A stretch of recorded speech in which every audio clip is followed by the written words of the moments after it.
Okay, so today I was reading Matthew chapter 13, and I went through verses 3 through 12. I spent literal hours in these 10 verses. So yes, I'm going to break this up into multiple videos because I don't think you guys want to sit here and listen to me for hours on end. But, you know, here we go. So I read from the Amplified if you don't know already. And it says, he, meaning Jesus, told them many things in parables, saying, listen carefully. A sower went out to sow seed in his field. If you watched my previous video, you know that, sometimes the mundane verses or, this is the parable of the sower of the seed. Buddy, knock it off. Go on. Sorry, my dog's interested in what I'm doing. In my notes,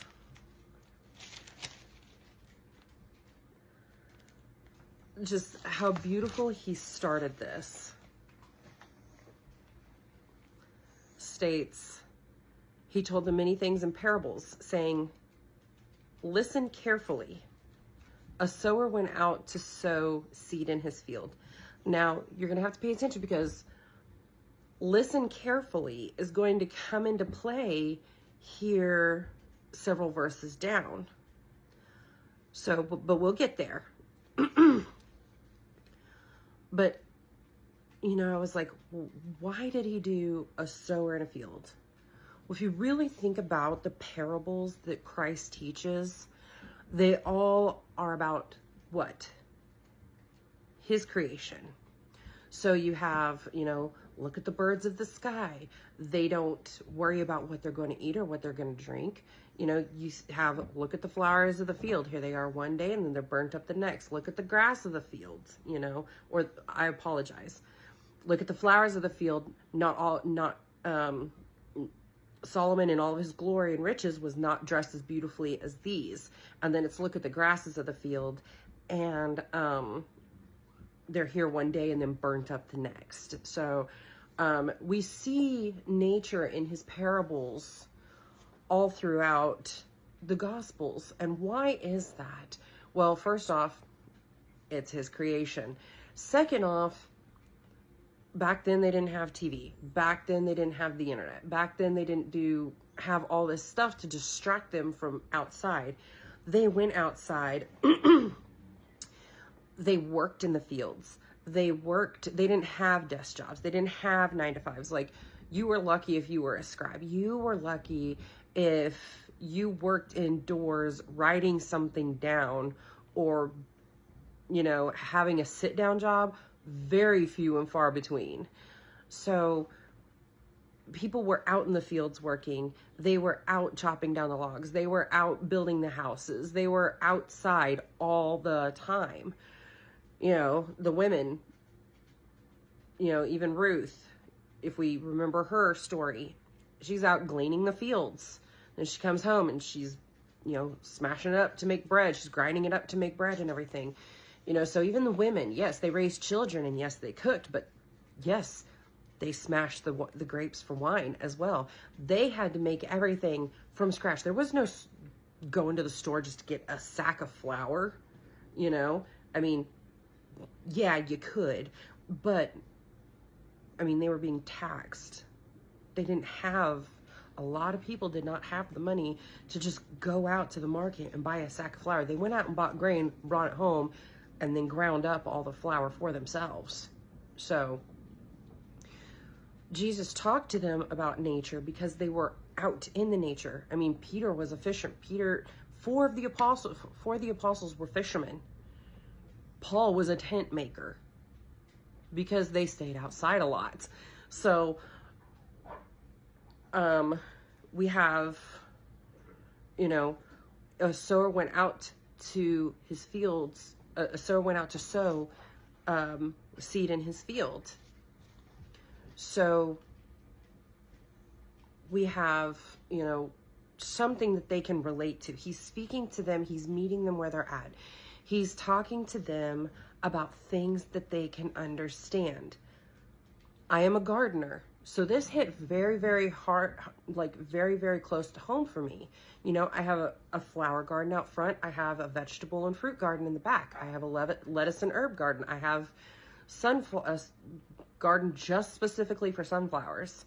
So, I mean, this parable of the sower actually really hit close to home. My own grandfather was actually a farmer.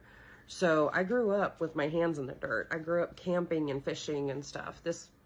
So this was very relatable to me as well. And I asked God, show me something new from this parable, because I've heard it, we hear it in church all the time about how it relates to everybody's heart and stuff. But what he showed me this time was mind-blowing. Once again, the Holy Spirit came through. So listen carefully.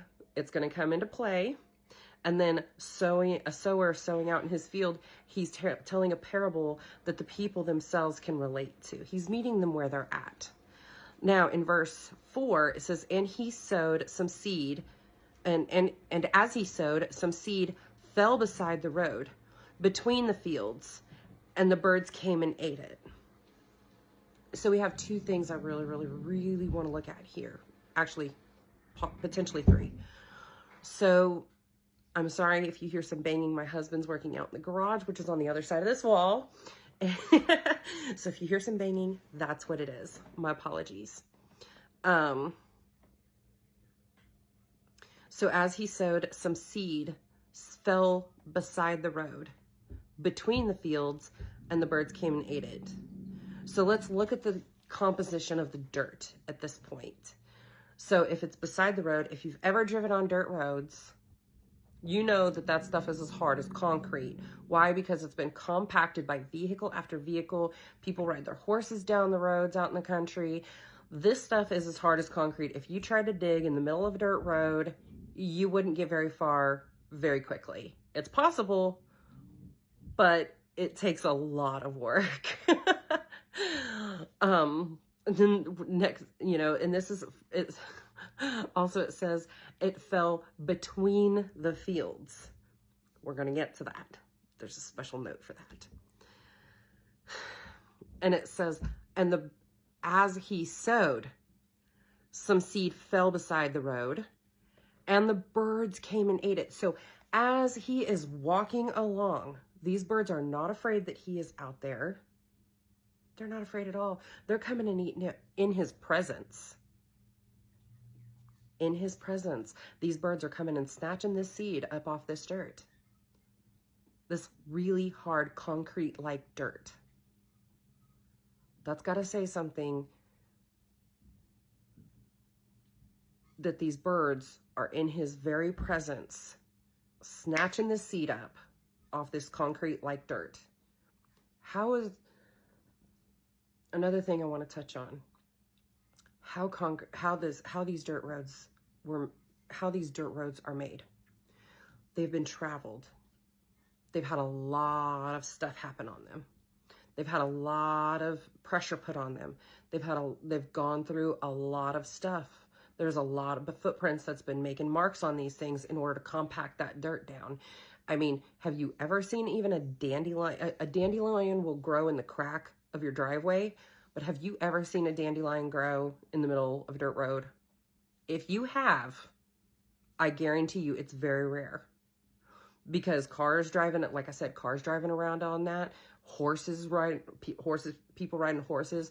I walk my dogs down dirt roads out in the country, down the side of the dirt roads. They run all over the place, and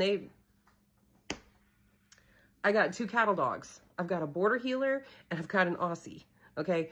They are runners. They love to run. And so they plow through anything. You walk on a plant enough times, it's going to kill it. Enough traffic is going to kill it.